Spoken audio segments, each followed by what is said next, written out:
ఇవాల్టి ముఖ్యాంశాలు. ఏపీలో దంచికొడుతున్న భారీ వర్షాలపై సమీక్షించిన సీఎం చంద్రబాబు. విపత్తుల కష్ట సమయంలో ప్రభుత్వం అండగా ఉంటుందని వ్యాఖ్య.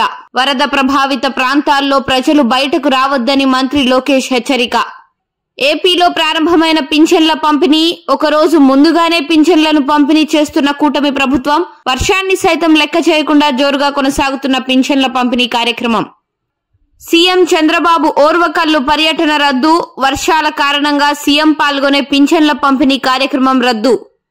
అక్టోబర్ నుంచి అర్హులైన వారికి కొత్త పెన్షన్లు. AP speaker Ayyanna. అనర్హుల పెన్షన్లు తొలగించాలని యోచిస్తున్నామని వ్యాఖ్య. మరో 3 వందే భారత్ రైళ్లను ప్రారంభించిన మోదీ.